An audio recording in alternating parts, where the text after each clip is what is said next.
Tara does it again. India wins gold.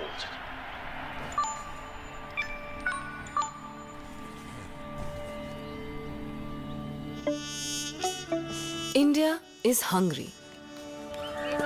Every year, we crave a little more. It started with that first taste of success. Now, we're dreaming big, brave, and bold. Why settle for crumbs when we can have it all? This is a new India, and we only want gold. That's why Britannia is offering every Indian a chance to visit Paris. Britannia Khao, Paris Jao. Scan the pack, play hungry for gold, top the leaderboard, and win tickets to Paris. Britannia Khao, Paris Jao. Morning, Bob. How are you? I'm good, mate. How are you? Yeah, I'm good, thank you. I saw the June version of the IMA newsletter go out. I really enjoyed your article about Britannia. It's really good. Thank you very much. Thank you. Yeah. Tell me more about them. I mean, they've got a very innovative solution there, right? Yeah, I mean, it's all about inspiration. So whenever there's a big sporting event, brands are always looking for ways to get the nation behind them and obviously behind the brand. And this was a really powerful campaign, which Britannia, who are a big biscuit company in India, did called #Hungry for Gold. Yeah. And it was for the kind of most recent Olympics. Okay. The campaign did a number of things. So first of all, it celebrated India's past achievements and their glories in previous Olympics.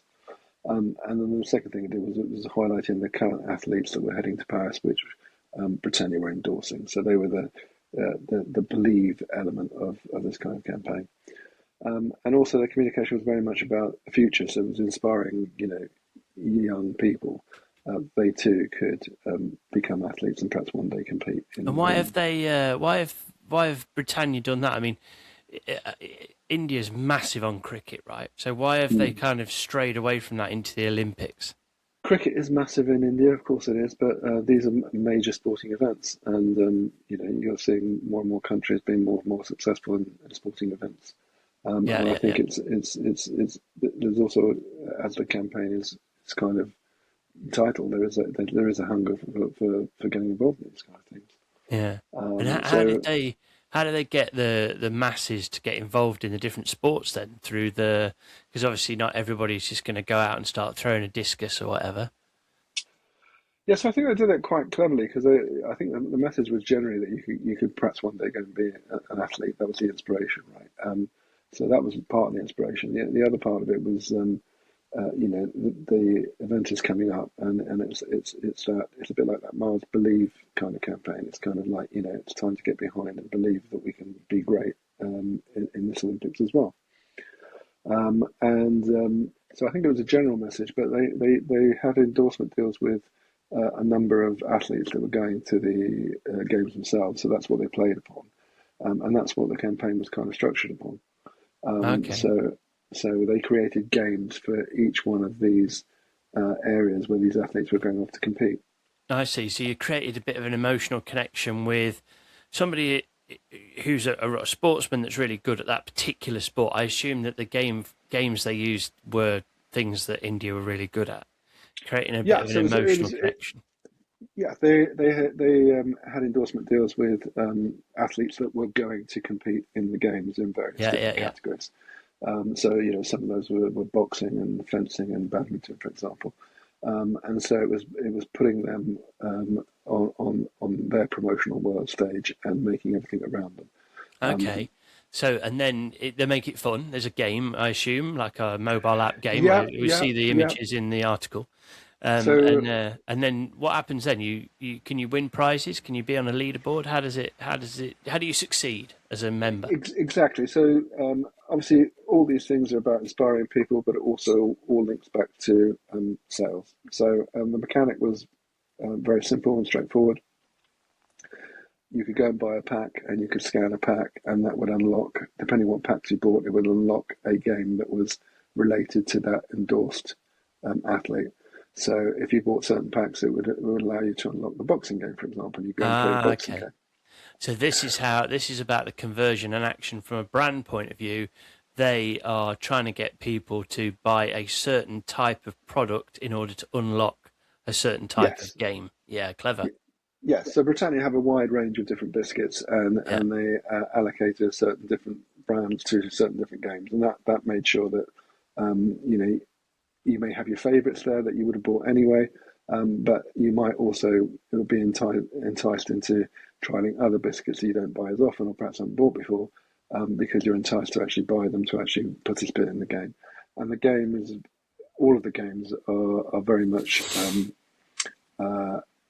competitive. So the other great thing about this is you could play amongst your friends, and there were leaderboards, and you could find out more about the athletes. So there was a gamification element, there was a content element, and it was very much socially driven as well from that point of view.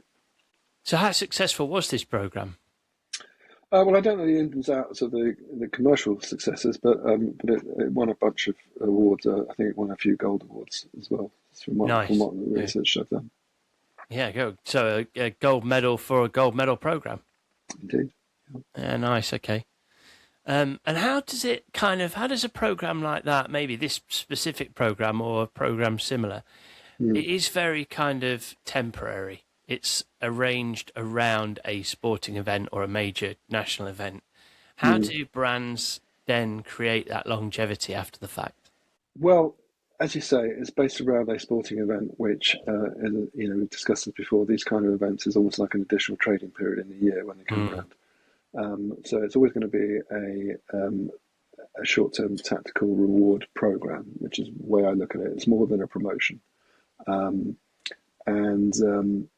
In terms of any brand that is getting involved in sport, if you want to be directly kind of known for that and try and drive loyalty through that, then you've got to be consistently, in my opinion, being involved in different sporting tournaments, whether it be the Olympics or whether it be cricket or whether it be all sorts of different things. And Britannia is definitely a brand that's involved in sport. They've done several cricket promotions in the past, as you would expect, given the fact that India is very much a cricketing nation. Yeah, of course. Yeah, I see. So they kind of attract those fans, they get their customer data, and then they extend that relationship beyond the actual specific activity. Yeah, of course. Great. Well, sounds awesome. Yeah, I mean, look, the key factors that I think have made this great is that starting off with the promotional inspiration.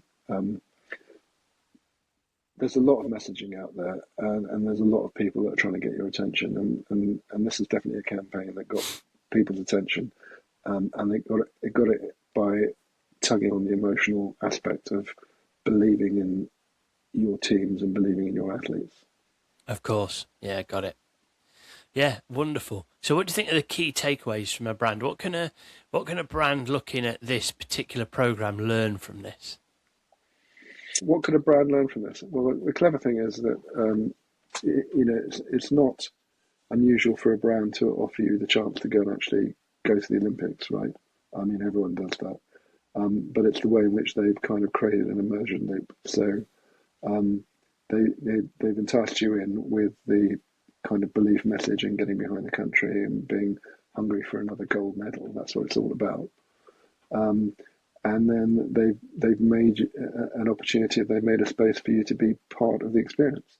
So the gamification does that, because not only are you finding more about the endorsed athletes, but you're actually finding more about, even though it's through a gamification, you're finding more about the sport itself. Got it. Okay. Amazing. Well done, Bob. Thank you. I loved it.